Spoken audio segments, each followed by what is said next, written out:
이스라엘이 여리고성을 무찌를 때 어떻게 무찌르죠?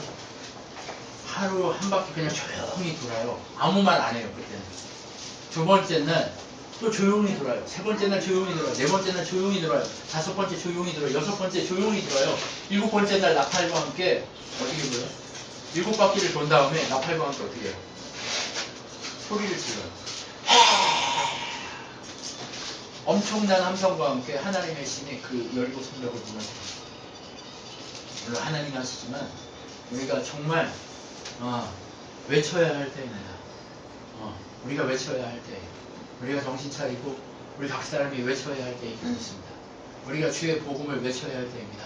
우리가 주님께 살려달라고 외쳐야 할 때이고, 우리 마음에 나는 믿음이 없고 나는 생각이 없고 나는 마음이 정말 하나님 앞에 나가지 못하고 있어라고 생각이 올라올 때마다 발로 집 밟아야 되고, 우리의 그 생각들을 짓밟고 믿음으로 선포하고 믿음으로 주님 앞에 외치고 믿음으로 정말 주님 앞에 반응하고, 이거 나를 바꾸시기를 원하는 하나님의 계획이구나, 믿음으로 반응해야 될 줄 믿습니다. 여러분, 우리 신앙교회가요 지금 믿음으로 반응할 때입니다. 우리가 지금 믿음으로 반응해야 됩니다. 지금 보여지는 현상을 보면 힘 빠지죠. 김 집사님 아프시지, 또 이렇게 교회가 비어가는 것처럼 이렇게 썬을 하지, 이게 한 분이 참 중요해요. 김 집사님 안 계시니까 썬을 해보이잖아요. 이게 기둥 하나가 빠져있는 그거거든요.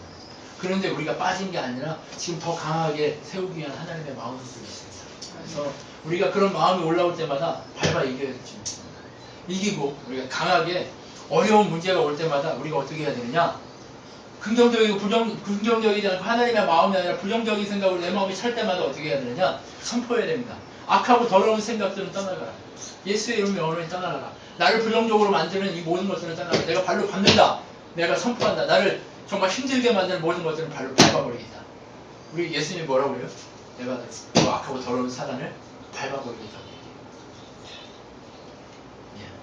그러니까 이미 예수 그리스도 그분이 우리의 더럽고 악하고 우리를 속이려 하는 모든 것들을 다 밟으셨습니다.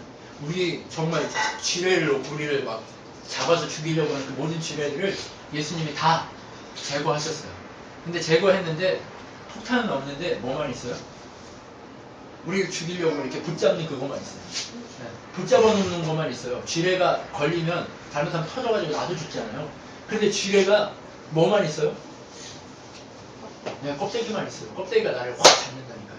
그 껍데기 때문에 우리가 속지 않았으면 좋겠어요. 여러분, 성령 충만은 우리가 계속 구해야 될 것인 줄 믿습니다. 저도 그렇고 우리 친한교회가 성령을 경험하고 말씀 안에서 은혜 안에서 기도하면서 성령 충만을 경험했다가 우리가 우리 됐어라고 하는 그런 안심이 있었습니다. 그러니까 우리가 다 이 성령의 충만함을 이뤄가고 있을 때 하나님이 정말 우리 교회를 세우기 위한 이 계획들을 준비하고 움직이고 계신 줄 믿습니다. 그러니까 여러분, 우리가 힘을 냅시다.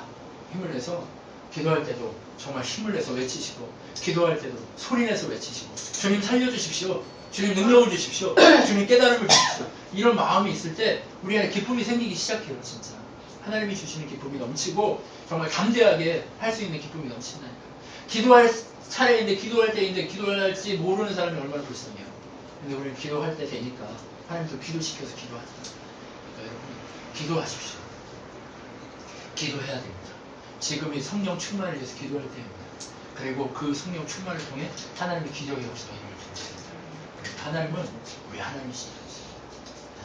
다른 누구의 하나님이 아니라 우리 아버지 하나님이시죠. 이걸 놓치지 않고 나갔으면 좋겠습니다. 여러분, 우리가 저도 그렇고 특별히 제가 그랬던 것 같아요. 많이 조의를 놓친 것 같아요. 그 조의가 이제 하나님 앞에 말씀 그리고 기도하면서 더 확실하게 더 올라오고 하나님으로 채워지는 놀라운 일들이 일어나게 될 줄 믿습니다. 여러분, 우리가 이 일이 정말 뜨겁게 일어날 수 있었으면 좋겠어요. 뜨거운 조의의 향연이 우리 가슴 속에서 일어났으면 좋겠어요. 기쁨의 향연이 우리 안에서 일어났으면 좋겠어요. 왜요? 우리 안에 처음이죠. 기도할 때 이 역사가 일어나게 될 줄 믿습니다. 네, 오늘 말씀은요, 민수기 9장 1절부터 10장 10절까지인데요. 제가 읽어가면서 해보도록 하겠습니다. 첫 번째 6월절이 있었던 때가 어떤 일이 있었죠? 오랜만에 지도 한번 그려요. 네, 이게 뭐죠? 네, 신화의 반도고 이렇게 해서 이렇게 여러분 이해하세요? 이스라엘만 크게 빌린다고 이렇게 얘기하지 마시고. 어쩔 수 없어요. 여기 포커스니까. 자, 고센 땅에서 이집트에서 어떻게 했어요? 종살이 했죠? 종살이 하다가 하나님이 10가지 재앙을 주고 그 다음에 10번째 재앙이 뭐였어요? 이집트의 장자가 죽는 재앙이었어요. 그리고 이집트의 장자가 죽어 나가는데 누구는 안 죽었습니까? 이스라엘 백성은 안 죽었어요. 왜 안 죽었어요? 네, 피를 양을 잡아가지고 여기 지중해요. 여기 문입니다. 네. 지중해 위에다 문을 놨습니다. 자, 양을 잡았어요. 양을 잡아서 피를 발랐습니다. 여기 이렇게 네 군데 바른 거예요. 네, 문지방과 인방과 설주를 다 바른 거예요. 다 바르고 나서 그 양을 잡고 이렇게 대신 피를 흘린 거예요. 천사가 패스 오버 한 거잖아요. 지붕을 넘어가는 거예요. 넘어가면서 뭐 하는 거예요? 피가 발렸나 안 발렸나를 보는 거예요. 피가 발라 있으면 안 죽고 피가 없으면 죽는 거예요. 그러면 누구만 안 죽었어요? 이 고센 땅에 있는 이스라엘 백성에게만 안 죽었어요. 왜요? 이게 비밀 지령이었거든요. 모세가 이스라엘 백성에게만 비밀 지령을 내린 거예요. 그러니까 비밀 지령을 내려서 그날 밤에 양을 잡고 피를 바르고 거기 안에 집 밖에 안 나가요. 집 밖에 나가면 다 죽어요. 뭐 장자고 뭐고 집 밖으로 나가면 누구나 죽는 거예요. 길거리 지나가는 사람들은 다 죽어요. 그러니까 천사를 만나기만 하면 다 죽는 거예요. 그날은. 그런데 집 안에 있으면 피 안에 있으면 산다. 이것을 보여주는 게 6월절이었단 말이에요. 그럼 피가 누구였다고 얘기했어요? 예수 그리스도 그분의 피가 우리를 살린다는 것을 우리에게 보여준다라고 얘기했어요. 첫 번째 6월절이 있으면서 무슨 일이 일어났습니까? 출애굽 사건이 일어나잖아요. 이제. 거기서 6월절에 그 사건이 일어난 다음에 새벽에 모세가 불러서 도망가잖아요. 그죠? 그래서 모세가 불러서 어디까지 가요? 여기까지 가죠. 그래서 이렇게 해서 아니면 여기 홍해 앞에 여기까지 가잖아요. 홍해 이렇게 생겨가지고 여기 반도 여기에 들어가 있어가지고 도망도 못 가고 어디 이제 여기 이렇게 쌓여있다고 얘기했잖아요. 이집트 군대에 이렇게 쌓였다. 예. 이런 이제 기적이 일어나고 시나이 반도를 넘어가고 이 홍해를 건너서 넘어가서 이 시내산에 1년 동안 머무는 이 여정이 지금 이 이스라엘이 이렇게 오는 그 지금 첫 번째 6월절부터 지금 두 번째 6월절 직전까지예요. 자, 두 번째 6월절이 딱 있어요. 하나님이 얼마나 정확한 분이냐면 하나님 백성으로 1년간 그동안 노예로 400년 동안 살았던 그 때를 빼는 작업을 계속 교육한 거예요. 1년 동안 하나님이 가만히 그들을 먹이시면서 만나로 먹이시고 물로 먹이시고 반석에서 시내산 반석에 물이 계속 난 거예요. 물 없다고 막 불평하니까 어떻게 했어요? 반석을 쳐가지고 물이 계속 나왔잖아요. 물이 계속 나오게 해서 그 물로 막 마시는 거예요. 시내산 이 위에서 시내산 진 옆에서 반석을 친 게 아니에요. 족장들 데리고 산에 올라가서 그 산 위에 있는 반석을 친 거잖아요. 산 위에서 물이 내려온다. 이게 어떤 그림이라고 얘기했죠? 하나님 보좌에서 생명수가 흘러나온다. 그래서 그 진을 흐르게 해서 그들을 먹인다. 이것을 보여주잖아요. 그런 모습을 우리가 갖게 해서 여기서 6월절이 출애굽의 사건을 우리에게 보여주는 게 첫 번째 요일이었어요. 근데 두 번째 6월절은 뭐냐? 무엇을 하려고 하는 거예요, 지금? 이제 여기서 지금 광야에 있지만 이제 어디를 지나가야 돼요? 이 시나이 반도를 이렇게 지나가서 여기서 이렇게 돌다가 이렇게 들어가야 되잖아요. 네. 근데 지금은 첫 번째이기 때문에 이렇게 가서 여기서 이렇게 들어가게 하려고 전파꾼을 보내는 거예요. 지금 그 위치에 이제 가려고 여기까지 보내려고 하는 첫 삽을 떼는 작업을 위해서 하나님이 뭘 명령하신 거예요? 두 번째 6월절을 꼭 얘기를 하시는 거예요. 네. 6월절과 함께 이제 광야로 들어가는 거예요. 진짜. 이제 시내산에서 하나님과 만나서 교육하고 이거 학교거든요. 광야도 학교지만 완전히 학교가 같은 거예요. 이스라엘 민족 전체 250만, 300만 정도가 하나님의 언약의 말씀을 계속 배우기 시작합니다. 계속 배우고 계속 말씀 가운데 배우면서 여기 광야에서 이 시내산 가운데서 이렇게 가만히 이렇게 있으면서 하나님을 배웠어요. 그리고 이제 실제로 광야에 들어가서 배운 하나님을 세상 가운데 어떻게 해야 돼요? 보여줘야 하니까 이제 보여줌의 시작을 하나님이 어디서부터 시작하는 거예요? 6월절을 지키면서 시작하는 거예요. 그 6월절을 이제 두 번째 6월절을 하나님 명령하시는 거예요. 그래서 9장 1절을 딱 보면 애굽 땅에서 나온 다음 해 첫째 달에 여호와께서 시내 광야에서 모세에게 말씀하여 이르시되 이스라엘 자손에게 6월절 그 정한 기일에 지키게 하라. 그 정한 기일 곧 이달 14째 날 해질 때 너희 그것을 지켜야 돼. 그 모든 율례와 그 모든 율례를 지키시라. 모세가 이스라엘 자손에게 명하여 6월절을 지키라 하며 그들이 첫째 달 14째 날, 그러니까 1월 14일날 그 1월 달에 주계라고 얘기했잖아요. 이스라엘에게는. 네. 그 종교력 1월 달입니다. 이 종교력 1월 달은 우리가 부활절을 지키는 3월과 4월 그쯤이에요. 네. 그리고 그 1월 달에 6월절을 지키게 하라. 그래서 그때 지키고 여호와께 모든 명한들을 다 행했더라. 이렇게 얘기합니다. 그러면 집 안에서 어떻게 해야 돼요? 장막을 쳤지만 피를 문설주에다 다 발라야 되겠죠? 다 바르고 그 다음 어떻게 해요? 그걸 양을 집에 들어가서 화로에다가 부어서 먹어야 돼요. 뼈를 꺾어야 돼요? 안 꺾어야 돼요? 안 꺾으면 없습니다. 왜요? 예수님이 뼈가 꺾이지 않은 6월절 어린 양이기 때문에 뼈를 꺾으면 안 되는 거예요. 그냥 고기만 다 구워서 먹는 겁니다. 자, 예수님이 그렇게 하시니 그것을 보여주는 거예요. 그리고 이 보여주면서 무엇을 하겠다고 시행하겠다고 하는 메시지냐? 이제 내가 6월절을 통해서 이제 광야로 너희를 데려가게 하겠다라는 표식을 우리에게 주는 거예요. 왜요? 지금까지 뭐 했어요? 지는 어떻게 움직이고 어떻게 이동하고 민수기 들어와서 계속 얘기했잖아요. 그리고 레이는 어떻게 일해야 되고 그다음에 어떻게 운반해야 되고 그 다음에 족장들이 어떻게 수레를 주고 그리고 등불 그다음에 그 얘기했잖아요. 저번 주에 등불은 하나님의 성령이 너희와 함께한다, 임마누엘 한다, 하나님의 소유와 그다음에 하나님 승리는 하나님 것이다, 이런 얘기 계속했잖아요. 그죠? 그러면서 내가 너희와 함께하니 염려하지 말고 승리하라 라고 얘기하는 조건을 우리에게 얘기했잖아요. 그리고 나서 승리의 문을 열어 가시기 위해서 무엇을 딱 준비하는 거예요? 6월절을 딱 준비하는 거예요. 그 승리는 누구의 피 안에 있을 때 가능하다? 예수 피 안에 있을 때만 가능하다. 우리가 누구 안에 있을 때만 승리할 수 있다? 예수 안에 있을 때만 승리할 수 있다 라고 하는 것을 우리에게 보여주고 있는 거예요. 예수의 빛 가운데 있을 때 너희가 승리할 수 있다는 것을 보여주면서 하나님은 우리에게 무엇을 얘기하느냐? 온전히 너희는 이미 승리한 승리자다라는 것을 확인시켜 주는 거예요. 왜요? 애굽에서 승리했어요? 안 했어요? 6월절 당시에 승리해서 나왔죠. 누가 애굽을 이겼어요? 하나님이 애굽을 이겼잖아요. 전쟁했어요? 이 홍해를 통해 전쟁해버렸잖아요. 홍해를 통해서 누가 다 죽었어요? 애굽의 군대들이 다 죽어버렸어요. 애굽이요 제국을 꿈꿀 수 있었어요. 이 사건이 아니었으면 애굽이 엄청난 제국을 꿈꿀 수 있었어요. 근데 이 이집트가요 엄청난 제국이 되지 못했어요. 이 사건 이후부터 이렇게 계속해서 다른 외침을 당하고 이집트도 계속 그러는 거예요. 엄청난 일을 행할 수 있었는데 이 사건 이후에 완전히 쪼그라들었어요. 무슨 얘기인지 아시겠죠?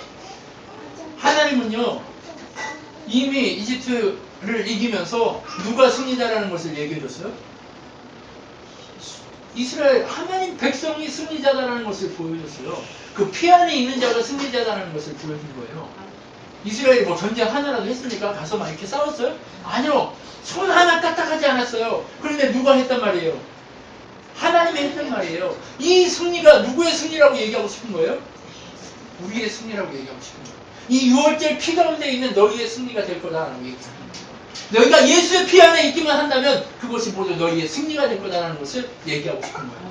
하나님은 오늘 우리에게 무엇을 얘기하고 싶냐면 너희가 6월절을 통해 광야에 들어가게 될 거다라고 얘기하는데 그 6월절을 통해 들어가게 되는 것은 무엇이냐? 너희가 승리를 고난 가운데서 경험하게 되고 이기게 되고 너희가 온전히 하나님의 영광 가운데 그 영광의 빛을 세상 가운데 보여주게 될 것이다 라고 얘기하는 거예요.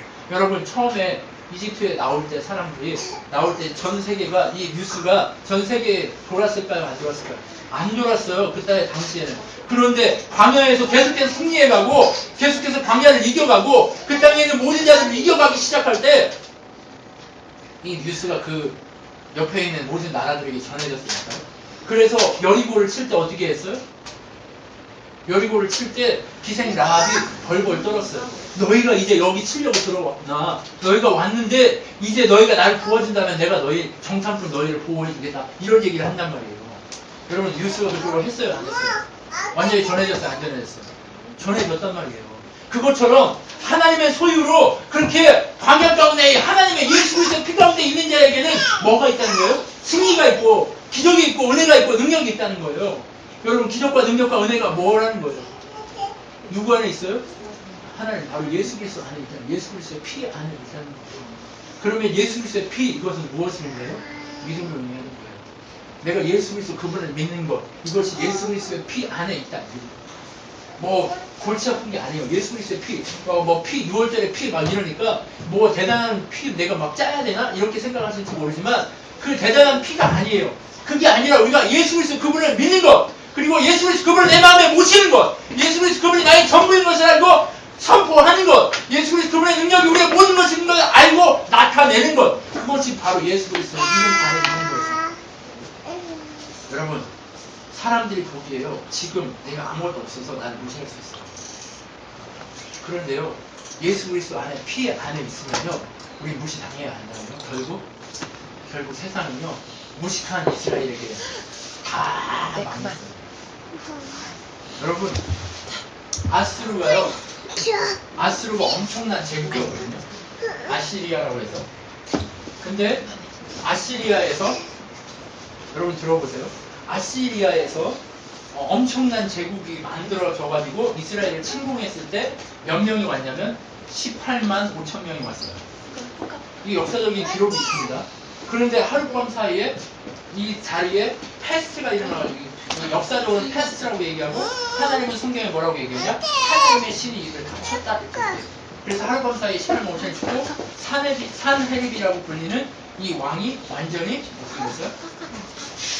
가서 도망갔다가 자기 아들들한테 이렇게 신전에 들어가서 잡아 죽어가지고 이 아시리아가 이렇게 망하고 끝나거든요. 근데 다윗 시대에 이스라엘의 군대가 몇 명 정도가 됐냐면 다윗 시대에는 130만이 됐어요. 군대만. 다윗 시대에는 군대만 130만이에요. 근데 제국을 만들었어요? 안 만들었어요? 다윗은 제국을 만들지 않아요. 항상 어디까지만 있어? 하나님이 허락한 그 땅까지만 있는 거예요. 누구 안에 있다는 거예요? 예수 안에 있다는 거예요. 항상 제국을 꿈꾸는 게 아니에요. 그런데 이 다윗의 소문이, 그리고 다윗의 뒤에 솔로몬의 그 영광이 전 세계에 퍼지기 시작하잖아요. 가장 작은 나라였어요. 노예의 나라였어요. 하나님이 이스라엘을 왜 택했다고 얘기해요?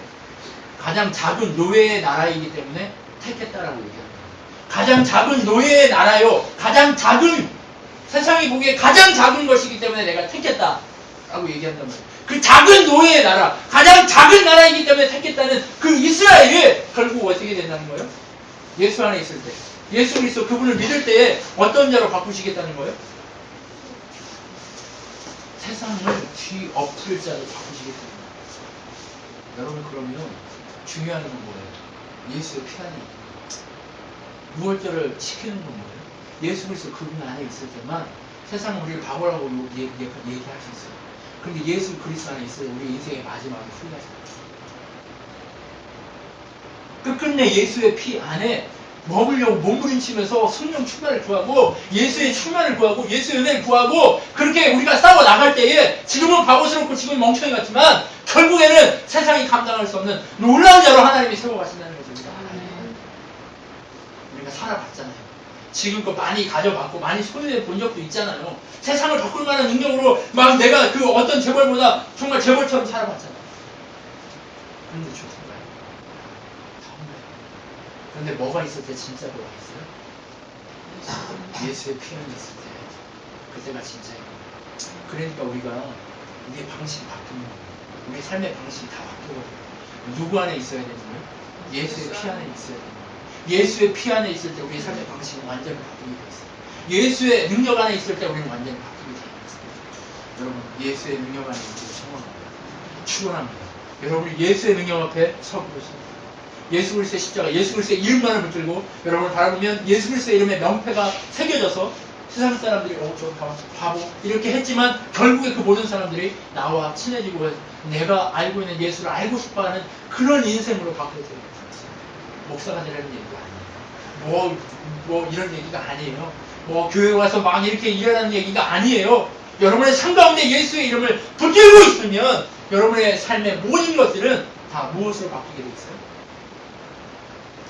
하나님의 능력이 일어나는 손길로 바뀌게 되어 있습니다. 이스라엘의 걸음걸음을 보십시오.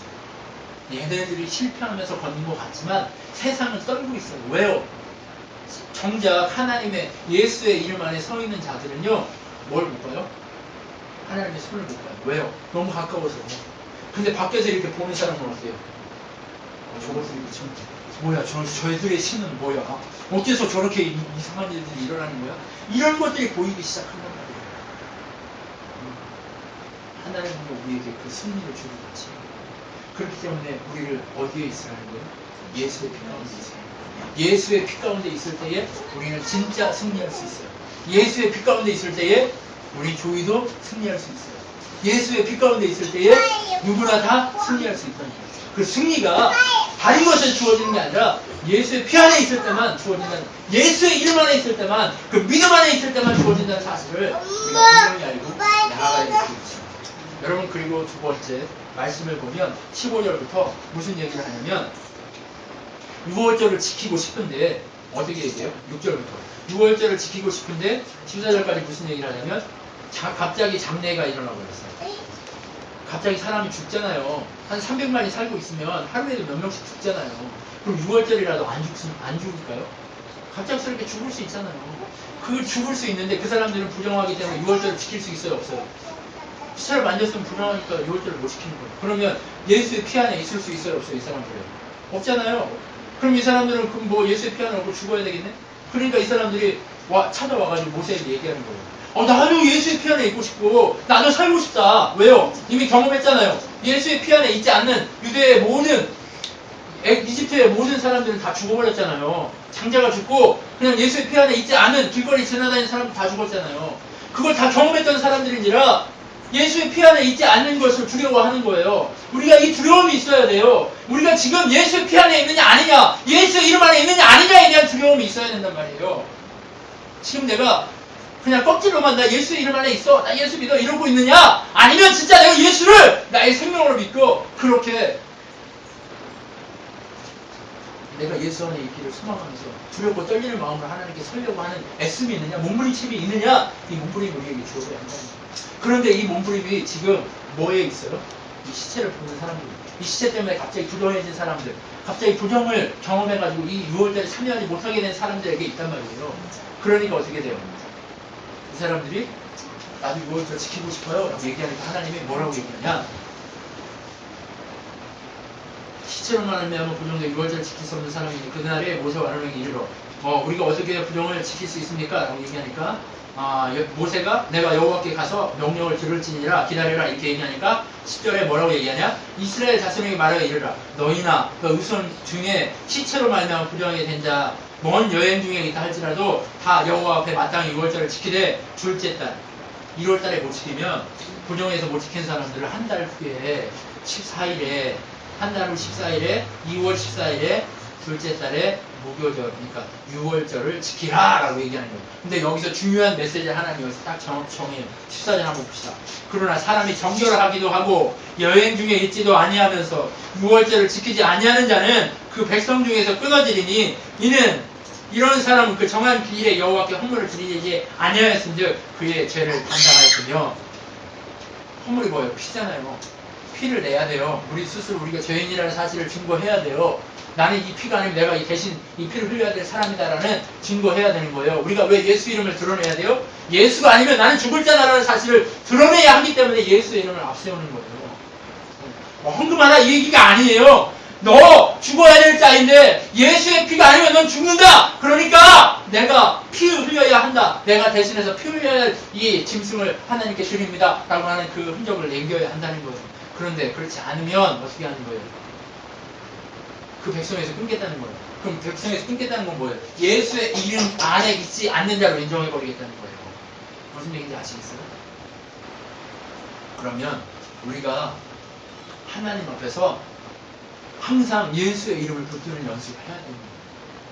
우리는요 하도 연습을 안 하니까 하나님이 어때요? 목사로부터 우리 친한교회 모든 가족들을요 기도시키려고 하나님의 예수 이름을 표지로 세워서 예수 그리스도 이름 앞에 세우기 위해서 우리를 애쓰게 만드는 거예요.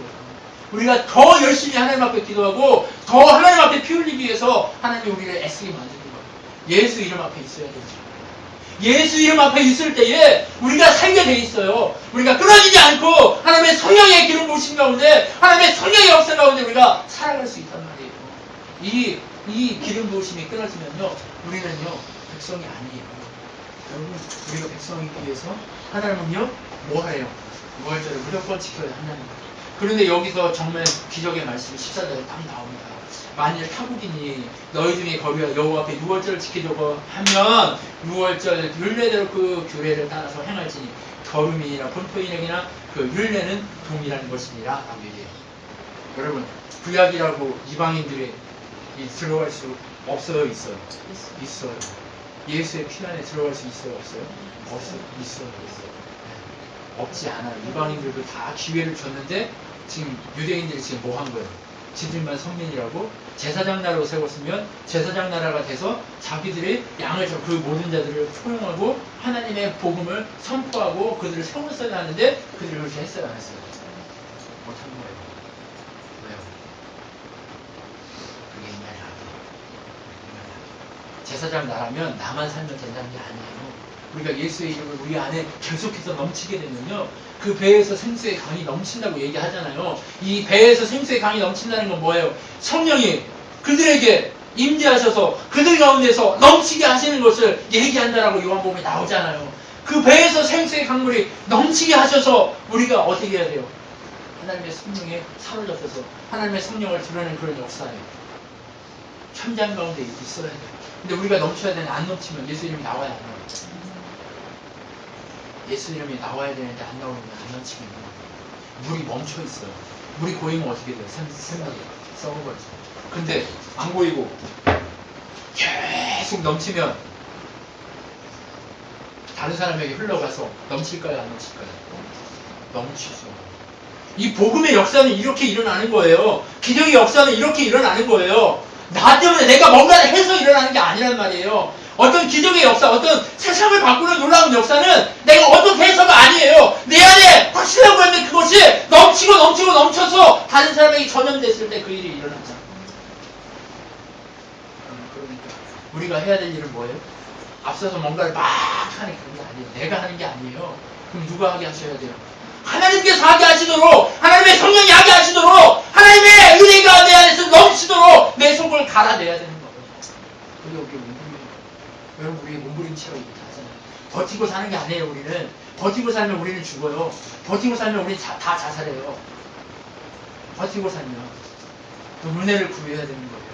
은혜를 구하는 건 몸부림치는 거예요. 예수 안에 있기를 몸부림치는 거예요. 두렵고 떨림으로 예수 안에 있기를 몸부림치면서 날마다 이 복음의 외침 가운데 내가 있기를 소망하면서 내가 복음 가운데 수술받고 내가 복음 가운데 내 영이 새로워지는 역사를 경험해야 돼요. 이것을 경험하지 않으면 우리 어떻게 돼요? 날마다 실수하고 날마다 지고 날마다 무너지게 돼 있어요. 날마다 져요. 날마다 진단 말이에요. 우리 날마다 지게 돼 있어요. 우리가 세상에서 승리하려면 어떻게 해야 됩니까? 넘쳐야 돼요. 그 넘치는 건 뭐예요? 예수의 이름 앞에 있으려고 몸부림 쳐야 돼요. 그 몸부림이 있을 때 우리는 어떻게 됩니까? 이 6월절이 우리의 6월절이 됩니다. 다른 사람의 6월절이 아니라 우리의 6월절이 되어집니다. 이 다른 사람의 6월절이 아닌 우리의 6월절이 될 때에 기적의 역사를 우리 통해서 하겠습니다. 그러니까 이걸 쉬지 않아요. 하나님 앞에 구하기를 쉬지 않아요. 그리고 하나님 얘기를 하는 것을 쉬지 않아야 돼요. 아, 나는 때가 있어 라고 얘기하지만 네, 그 때가 지금 때입니다. 네, 지금이 은혜 받을 만한 때이고 지금이 복음을 전할 만한 때예요. 나는 그 과정 중에 있습니다 라고 얘기하지 마세요. 지금이 복음을 외칠 때이고 지금이 내가 저주해야 될 때이고 지금이 내가 무릎 꿇어야 할 때이고 지금이 내가 하나님의 은혜를 위해서 내가 몸부림치고 그 자리에 무릎 꿇어야 되고 내가 헌신하고 내가 정말 주님 앞에 그거 해야 될 때인 것을 아십시오. 하나님의 성령이 우리 안에서 그렇게 넘쳐나는 그런 놀라운 역사가 일어나도록 여러분 그렇게 기도하세요. 네, 그리고 나서 뭐라고 얘기하냐 15절부터 6월절을 지키게 되는 너희를 내가 언제부터 지키냐. 영원히 너희와 함께하기 때문에 너희는 지금 예수의 피 가운데 있다는 것을 상징적으로 보여주면서 그것을 확인할 수 있게 해주느냐. 6월절 한 번 드리고 끝난 게 아니라 계속 확인하잖아요. 드리잖아요. 하나님은 헌신하잖아요. 그렇죠? 매년마다 해야 되잖아요. 그렇죠? 매년마다 1월달, 6월절을 지키면서 그것을 확인하잖아요. 그런데 그 확인을 6월절 절기 지나면 또 잊어버리는 게 우리잖아요. 그런데 그 잊어버리지 말라고 하나님이 무엇을 주겠다고 약속하느냐? 구름기둥을 준다고 약속해요. 성막이 출애굽기 마지막 40장에 보면 성막을 짓고 난 다음날 뭘 했죠? 하나님이 임재했어요. 하나님이 임재하는데 뭐가 같이 내려왔죠? 임재의 상징으로 예, 구름이 가득했다고 얘기했어요. 구름이 가득해서 못에도 들어가지 못했더라 이렇게 얘기했단 말이에요. 자, 보면 어떻게 됩니까?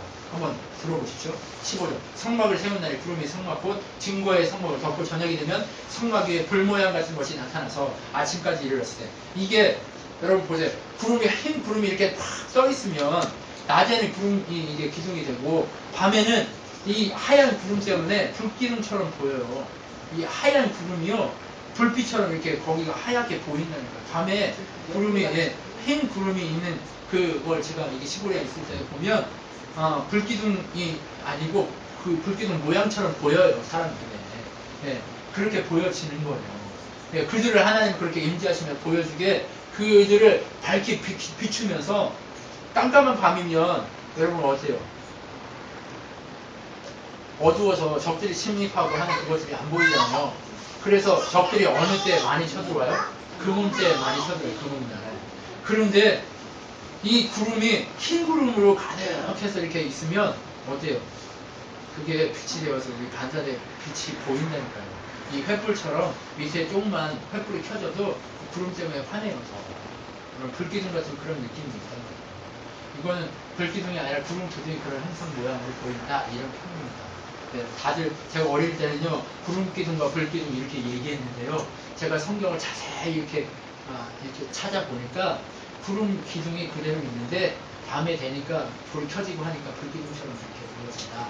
이제 그런 표현이 이 불기둥 불 같은 모양으로 이렇게 여기서 옛날엔 불기둥 이렇게 했는데 요즘 성경에는 이제 불 같은 모양으로 이렇게 정확하게 표현을 했더라고요. 그래서 요게 이렇게 이해하시면 됩니다. 그래서 하나님이 그들과 함께 한다는 증거를 어떻게 해요? 구름 기둥으로 함께 임재해 있는 거예요. 여러분, 구름 기둥이 상징하고 있는 게 뭐예요? 여러분에게. 네, 성령 하나님이 여러분에게 구름 기둥으로 임재해 있어요. 여러분, 그 임재해 계신 성령을 항상 찾아야 돼요. 항상 보고 확인해야 돼요. 우리가 너무나 놓치고 살잖아요. 우리 목사를 통해서 목사를 비롯해서 이 자리에 우리 모두가 너무나 그 구름 기둥과 그 모든 것들을 하나님의 성령의 역사를 잃어버리고 살기 때문에 우리가 어떻게 하고 있는 거예요? 우리가 승리를 보고도 승리인 줄 모른단 말이에요. 그렇기 때문에 승리가 승리이기 위해서는 뭐 해야 되는 거예요? 구름 기둥을 통해서 하나님을 계속해서 확인해야 돼요. 하나님의 소망, 하나님의 능력을 날마다 확인하면서 그 기적의 현장과 그 기적의 역사가 누구의 삶이 돼야 돼요? 오늘 우주의 삶이 돼야 돼요. 우리 오성의 삶이 돼야 되고 이 자리는 우리 모든 성도들의 삶이 돼야 돼요. 여러분 그게 바로 하나님 우리에게 약속하시는 함께 하시길 원하시는 하나님의 능력인 겁니다. 그렇기 때문에 우리에게 뭘 줘요? 구름 기둥을 주는 거예요. 자, 두 번째 출애굽의 40장에 보면 구름이 내려온 다음에 뭐가 돼? 뭔 소리가 막 나요? 나팔 소리가 울린다. 나팔 소리 같은 것이 울린다라고 표현해요. 네. 나팔 소리. 자, 계시록을 배울 때도 우리가 나팔 소리를 뭘로 배웠느냐?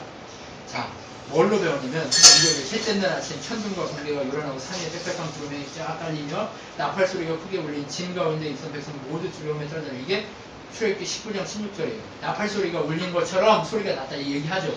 자, 그 다음에 계시록 1장 10절에 보면 그런데 내가 주님의 날에 예배를 드리고 있을 때였습니다. 갑자기 내 뒤에서 큰 음성이 들려왔습니다. 그 음성은 마치 나팔 소리와 같이 울리면서 이렇게 얘기합니다.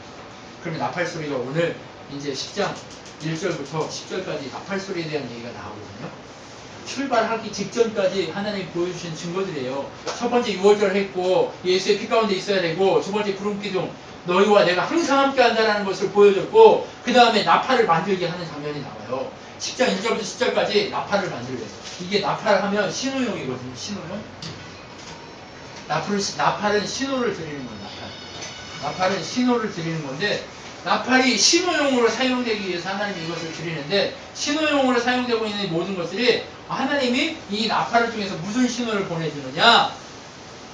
눈으로 이 나팔 두 개를 만들래요. 그래서 나팔 두 개를 길게 울려 불리면 뭐 하라는 거예요?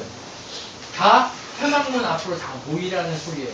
네, 표시로 회막문 앞으로 다 모여라, 백성들아 다 모여라 이 뜻이거든요. 그리고 두 번째로 이 나팔을 하나만 불면 지휘관들만 모여라. 그리고 이거를 뭐 짧게 불면 출발해라. 그 다음에 두 개를 길게 불러 남쪽 진영이 누구 유다 진영 나가고 그 다음에 두 번째 불면 그 다음에 누구 진영 여기 루벤 진영 이렇게 나가라 막 이런 표현으로 나팔을 표시로 사용한단 말이에요. 자, 그러면 이스라엘에게 나팔을 두 개를 주면서 보여주시는 그 의미가 뭐예요? 하나님이 함께 하시면서 나팔을 통해 표시를 주는 거예요. 이게요, 이스라엘 백성이요 그냥 움직이는 게 아니에요. 여기 보세요. 성막이 이렇게 있잖아요. 그럼 여기에 구름 기둥이 이렇게 있어요. 구름이 있으면 구름이 있을 때 야 들어와 빨리 들어와. 구름이 있으면 추워. 들어와. 이게 구름이 있으면 이게 떠날 때가 되면 어떻게 해요? 구름이 쓱 떠올라요. 그래서 이렇게 이 자리에 올라가요. 그러면 구름을 보고 제사장이 불거든요. 제사장이 부는데 구름을 보고 제사장이 어떻게 하는 거예요? 나팔 두 개를 부는 거예요. 나팔을 어떻게 불어요? 자, 하나님으로 이스라엘 천부장 지휘관이 나올 거예요. 너희가 그것을 크게 불려 올릴 때는 동쪽 진영이 이렇게 크게 올릴 때는 동쪽 진영이 이렇게 이게 올라갔을 때 제사장이 팍 부는 거예요. 무슨 얘기인지 아시죠? 그냥 하는 게 아니라 무슨 얘기예요? 이 하나님이 구름을 통해 움직여라 할 때는 나팔을 부는 거예요. 같이 이거 보여지는 것과 같이 구름이 올라가면 나팔을 부는 거예요. 여러분 무슨 얘기인지 아시죠? 그럼 뭐 하는 거예요? 하나님이 말씀하시는 것을 얘기하는 거예요. 하나님은요 함께 하시기만 하지 않아요. 우리에게 계속 말씀을 하세요. 성경 다 나왔는데 무슨 또 말씀을 통해서 우리에게 또 말씀하시고, 우리가 기도할 때마다 하나님의 성령이 우리에게 말씀하시고, 우리가 민감하게 반응하도록 하나님이 말씀하신단 말이에요. 지금도 하나님은요 항상 우리에게 필요에 따라서 말씀하신다는 얘기를 하고 싶은 거예요. 나팔은 하나님 우리에게 말씀하고 싶어 하시는 하나님이세요. 우리가 말하잖아요. 막 기도하라고 그러면 우리만 하고 끝나잖아요. 근데 하나님의 뜻을 기다리고 구하고 간구하면서 기다릴 줄 알아야 돼요.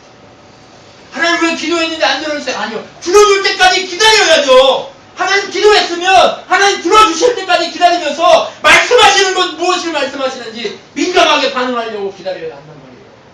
나팔은 뭘 얘기한다는 거예요? 너희가 민감하게 나의 소리를 들으라고 그 소리를 들려주고 있는 거죠. 나팔 그냥 주는 게 아니에요. 뭘 얘기하고 있는 거예요? 하나님이 말씀하시겠다는 것을 우리에게 얘기하고 있는 거예요. 누구에게? 우리 각 사람에게. 누구에게? 예수의 피 안에 있는, 예수의 이름 안에 있는 자들에게, 기도하는 자들에게, 하나님의 말씀을 사모하는 자들에게 뭘 주겠다는 거예요? 하나님의 음성을 주시겠다는 것을 하고 있는 거예요. 그럼 우리는 뭐가 필요한 거예요? 기도했으면, 하나님께 간교고 예수 안에 있었으면 뭘 해야 돼요? 민감하게 하나님이 말씀하시는 것을 들으려고 애써야 하는 거예요. 무슨 얘기인지 아시겠어요? 민감하게 반응하고 들으려고 애쓸 때에 우리의 인생이 달라지기 시작해요. 기도만 하면 다 되냐? 아니요. 하나님 말씀을 들으려고 해야 된단 말이에요. 하나님이 무엇을 요구하고 있는지 들으려고 애써야 한단 말이에요. 기도하고 들으려고 애쓰십시오. 네? 말씀을 통해 들으려고 하시고, 기도하시면서 기도한 후에 우리의 삶을 통해 말씀하시는 그 하나님의 그 나팔 소리를 민감하게 반응하려고 애써요. 그 민감하게 반응하려고 애쓰는 그 애씀이 우리를 살려요. 우리를 기적 가운데 세우기에 하시는 하나님의 음성으로 들리게 된단 말이에요. 그 기적의 음성을 들을 때에 우리의 인생은 달라지게 되었어요. 그렇기 때문에 우리 뭘 해야 되는 거예요? 그 하나님의 음성을 듣기 위해서 그 나팔 소리에 민감하게 반응하려고 했어요. 여러분, 오늘 본문 하나님이 얼마나 많이 준비하셨어요? 다 준비했잖아요. 우리의 인생 살아가는 모든 방식을 다 준비한 거예요. 무슨 얘기인지 아시겠어요? 예수의 이름 안에 있으면 뭐 한대요? 하나님이 함께 해주는 구름이 함께하고, 올라갔다 내려갔다 하면서 움직여라, 멈춰라, 움직여라, 멈춰라. 내려오면 어떻게 해야 돼요? 내려오면 구름이 이렇게 또 내려와. 그러면 어떻게 그 자리에 멈춰라 해서 또 나팔을 부는 거예요. 나팔을 부는 거예요. 그럼 모두가 다 하나님 소리를 들어요, 안 들어요? 나팔이 울려 불리면 하나님 소리 들어요, 안 들어요? 모든 민족이 하나님의 소리를 듣는 거예요. 그러니까 하나님의 교회들은 누구의 소리를 들어야 돼요? 성령이 하시는 말씀을 들을지어다라고 얘기하잖아요. 모든 자들은 성령이 교회들에게 하시는 말씀을 들을지어다! 라고 얘기하시는 그 하나님의 메시지에 우리가 민감하게 반응하려고 들어야 한다는 거예요. 여러분, 나팔을 들어야 돼요. 웃기는 소리 하는 게 아니라 우리가 진짜 살아가기 위해서는 예수의 이름 앞에 있어야 하고 예수의 이름 안에 있어야 하고 그 구름 기둥과 불 기둥을 우리가 기도의 은혜 가운데 하나님의 능력 가운데 임재 우리와 함께하여 주셔서 성령께서 예수 그리스도의 보혈 안에 예수 그리스도의 피 안에 있는 자들에게 누구를 보여주셨어요? 성령 하나님을 부어주셨잖아요. 그 부어주신 성령 하나님이 오늘도 나팔소리로 말씀하고 있는데 그 나팔소리를 들을 수 있는 우리의 귀가 열리고 우리의 눈이 열리도록 기도해야 한다는 거예요. 여러분 이것이 바로 하나님 우리에게 계획하신 하나님의 것이고 여러분 우리가 다시 시작합시다. 우리 친한교회가 민감함을 잃어버렸다면 다시 시작하자. 아멘. 우리가 다시 이제 하나님 말씀하신 예수 그리스도 안에 있고 그 예수 그리스도 안에 있는 자에게 모든 자에게 주신 성령의 은혜를 이제 충만하게 받아서 충만으로 날마다 채워져서 어떻게 하나님의 그 나팔소리를 듣는 놀라운 우리가 되어지도록 정말 훈련되어지는 역사가 일어나도록 우리가 그렇게 하나님 앞에 설 수 있게 되었습니다. 그럴 때 우리는 기적의 사람으로 세워지게 될 수 있습니다. 기도하겠습니다.